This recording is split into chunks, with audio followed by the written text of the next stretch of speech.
Hi guys, it's Student Nurse Tiff coming through with another video. So in this particular video, I just wanted to give some tips to any pre-nursing student that may be going through the struggle right now and trying to figure it out. So I just want to let you guys know that before we even start, just relax. It's gonna be fine. You gonna get in, okay? So first things first, before you decide to go to nursing school, you wanna make sure that you're thoroughly researching these schools. And the reason why I say that is because these schools have a lot to offer, and every school is different. They're different from the cost of attendance.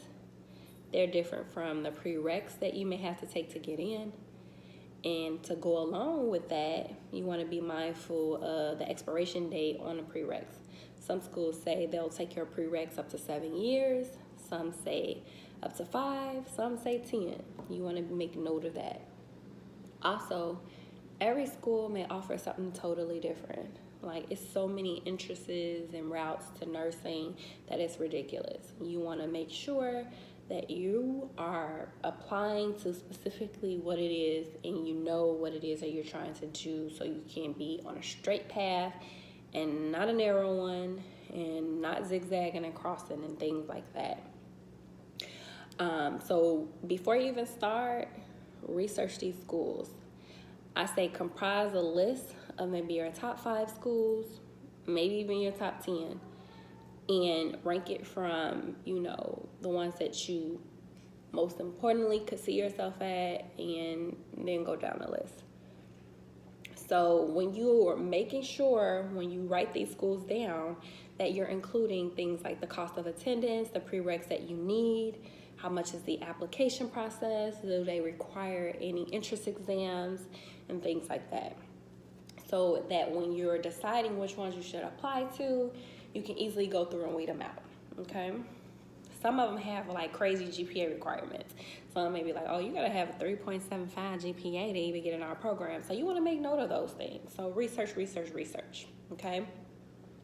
So going back to our prerequisite thing, you wanna make sure you have the prerequisites for these schools. Some people are career changers and they don't have any prerequisites that are needed for nursing, so they may be starting fresh. Some people may come from a science background and may have all the prerequisites already, but they may be expired or close to expiring. You want to make sure that you're on target with those prerequisites. I would say for anybody trying to do nursing, that if you could, make sure that those prerequisites are as current as possible. And the reason why I say this is because you will find that those prerequisites, they don't tell you you need them for no reason. They help you bridge the gaps for when you start the actual program. You will notice that a lot of the information that you learn from your prerequisites can easily be applied to classes like pharmacology, health assessments, and things like that. Like, for instance, you may have to take a basic chemistry class, and in chemistry you learn about conversions, right? Conversions is important in pharmacology when you're doing calculating a drug for a patient. So the fresher that stuff is on your mind, the easier it is for you to apply it to what you would be learning in nursing school, okay? So I would say also you want to make note if your nursing program wants you to take an entrance exam. And when I say entrance exam, I'm talking about the TEAS exams, the HESI exams, those type of exams, right? So typically they want you to place at a certain point.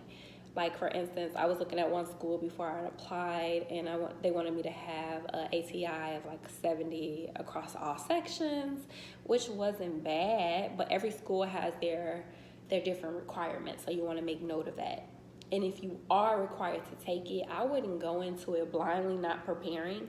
I would make sure that I buy some type of study guide and that I spend like maybe a month or a month and a half to 2 months studying for it, to make sure you're refreshing your mind so that you're able to pass it on the first try, because these tests are costly, and you don't want to be throwing money out the window and in the trash because you're not passing it, because you're not taking the time and the effort to put into it to make sure you know the material that you're going to be tested on.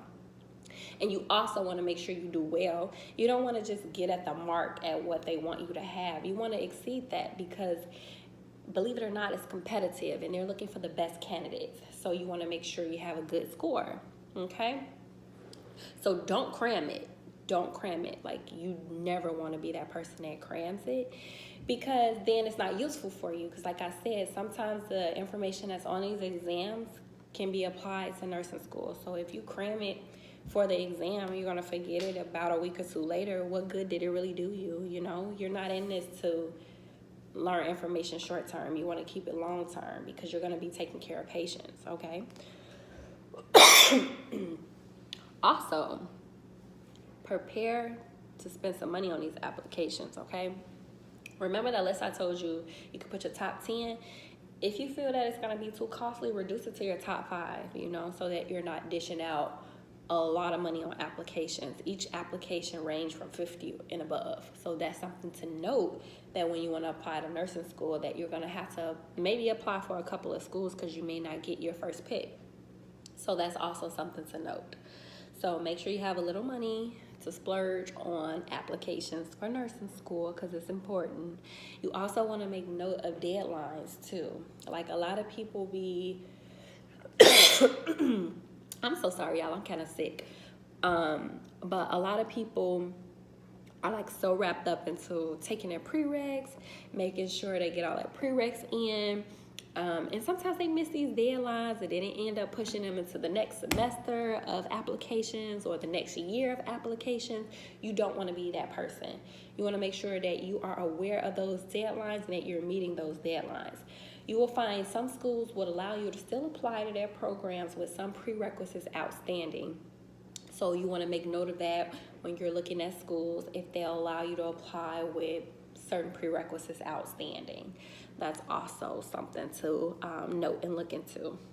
You also want to prepare for unexpected expenses as well, because like when you're preparing for these entrance exams, sometimes you may have to buy a textbook or two, or like for instance with ATI, you can buy like online resources that'll help you pass the test. And because they're the creators of the exam, their tools are known to help you pass because they're the creators.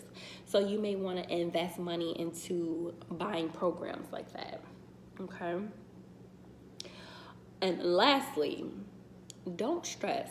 Like, a lot of the times people are so flustered and so overwhelmed that they kind of like overthink it, and they overthink it in things like a personal statement.